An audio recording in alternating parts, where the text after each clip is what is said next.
Waktu Tuhan pasti yang terbaik, walau kadang tak mudah.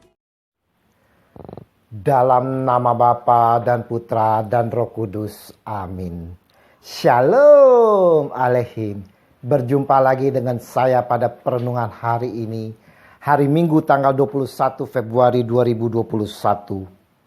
Menghadapi cobaan iblis. Bacaan liturgi hari ini, bacaan pertama dari kitab Kejadian 9 ayat 8 sampai dengan 15. Bacaan kedua 1 Petrus 3 ayat 18 sampai dengan 22. Dan Injil Markus 1 ayat 12 sampai dengan 15. Saudara-saudaraku yang terkasih di dalam kasih Kristus, dalam kehidupan kita secara rohani pasti selalu dicobain iblis. Tak terkecuali saudara, Yesus pun yang adalah Tuhan kita juga dicobain. Injil hari ini kita dapat melihat di mana Yesus dipimpin oleh Roh Kudus ke padang gurun dan di sana dicobain oleh iblis. Yesus mau dicobain iblis bukan untuk kepentingan pribadinya saudara. Tapi ini semata-mata untuk kepentingan manusia, makhluk yang dikasihinya. Yesus membiarkan dirinya dicobai untuk menunjukkan strategi iblis dalam menggoda manusia. Dan pada saat yang bersamaan, Yesus menunjukkan jalan bagaimana untuk menghadapi godaan-godaan tersebut. Semua yang dilakukan Yesus merupakan suatu pelajaran bagi kita manusia saudara. Sehingga kita dapat mengikuti apa yang dilakukannya. Sehingga kita dapat mencapai keselamatan kekal. Sedangkan iblis saudara berupaya agar Yesus batal melaksanakan karya Allah di dalam dirinya. Allah juga memiliki rencana atas hidup kita saudara. Dan iblis berjuang keras mencobai kita agar kita tidak hidup di dalam rencana Allah tersebut.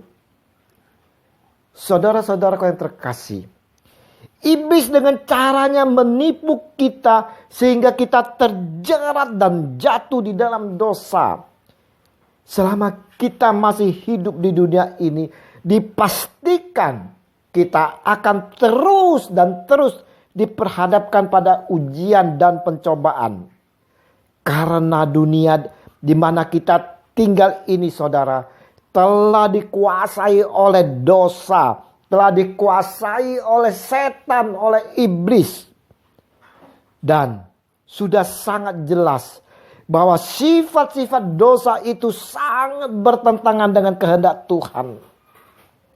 Itulah sebabnya saudara-saudaraku yang terkasih, setiap orang yang percaya harus terus berjuang melawan pencobaan dan godaan yang dipanakan oleh iblis. Adalah tidak mudah saudara-saudara bagi kita untuk menang melawan pencobaan-pencobaan yang menyerang kita. Kenapa? Karena saudara-saudara, roh memang penurut, tetapi daging lemah saudara. Matius 26 ayat 41. Pertanyaannya, mengapa kita harus diperhadapkan pada pencobaan-pencobaan ini? Ingat, Tuhan tidak pernah menjanjikan kehidupan orang-orang percaya itu bebas dari segala pencobaan. Tetapi yang pasti Dia berjanji untuk selalu memberikan jalan keluar. Sedangkan pencobaan-pencobaan yang kamu alami ialah pencobaan-pencobaan biasa yang tidak melebihi kekuatan manusia. Sebab Allah setia dan karena itu Ia tidak akan membiarkan kamu dicobai melampaui kemampuanmu. Pada waktu kamu dicobai, Ia akan memberikan kepadamu jalan keluar sehingga kamu dapat menanggungnya. 1 Korintus 10 ayat 13.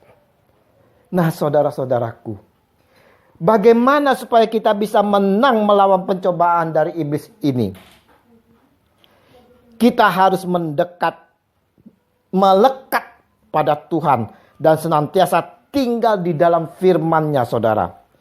Tinggallah di dalam aku dan aku di dalam kamu. Sama seperti ranting tidak dapat berbuah dari dirinya sendiri kalau ia tidak tinggal pada pokok anggur. Demikian juga kamu tidak berbuah jikalau kamu tidak tinggal di dalam aku. Yohanes 15 ayat 4. Tuhan Yesus telah meninggalkan teladan yang luar biasa bagi kita, saudara. Bagaimana melawan pencobaan-pencobaan iblis itu. Ketika sedang dicobai iblis, tak henti-hentinya Yesus menggunakan firman Allah sebagai pedang roh untuk mematahkan setiap tipu muslihat iblis. Demikian juga kita yang mengikuti Yesus dan mengasihi Dia. Kita tak dapat melawan ujian itu, saudara. Kita tidak dapat melawani cobaan iblis dengan kekuatan dan kepintaran kita. Kita yang telah bersama Yesus, kita pun harus menggunakan kekuatan Yesus, yaitu dengan firman-Nya. Melalui perenungan hari ini, saudara-saudaraku yang terkasih, mau mengingatkan kepada kita semua, kepada saya dan saudara, bahwa di dalam kehidupan ini kita selalu diperhadapkan pada berbagai cobaan. Sering kita tidak tahu atau bahkan tidak sanggup untuk menghadapinya. Tetapi biarlah kita dapat memilih apa yang terbaik dengan belajar dari Tuhan Yesus melalui perenungan hari ini. Dengan menunjukkan ketaatan kepada kehendak Allah daripada sikap kita mengikuti keinginan daging, mengikuti keinginan iblis. Senantiasalah hidup di dalam pertobatan dan mempercayai Injil, janji firman Tuhan, daripada menerima tawaran iblis. Ingat, saudara-saudaraku yang terkasih, terkadang Allah tidak menjauhkan kita dari godaan atau cobaan agar kita belajar tentang kesetiaan pada jalannya. Terkadang pula Allah tidak memberi kita tantangan. Terkadang pula Allah memberi kita tantangan, saudara, agar kita belajar tentang ketekunan dan daya juang. Terkadang pula Allah tidak melenyapkan derita kita agar kita belajar tentang kekuatan dan ketegaran batin.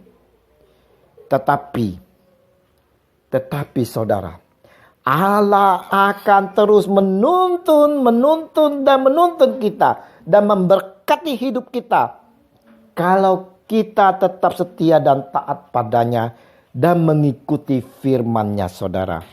Mari saudara-saudaraku yang terkasih di dalam kasih Kristus, kita mau hidup dalam kebenaran Tuhan, hidup di dalam pertobatan sejati, hidup menurut kebenarannya. Kita mau selalu dekat dan melekat kepada Tuhan kita, Yesus Kristus. Kemuliaan kepada Bapa dan Putra dan Roh Kudus, seperti pada permulaan, sekarang, selalu, dan sepanjang segala abad. Amin. Dalam nama Bapa dan Putra dan Roh Kudus. Amin. Selamat berhari Minggu. Mari kita persiapkan hati bersama keluarga untuk menyambut Tuhan kita Yesus Kristus di dalam perjamuan Ekaristi. Dan saudara-saudara, terimalah perutusan karena kita diutus. Shalom.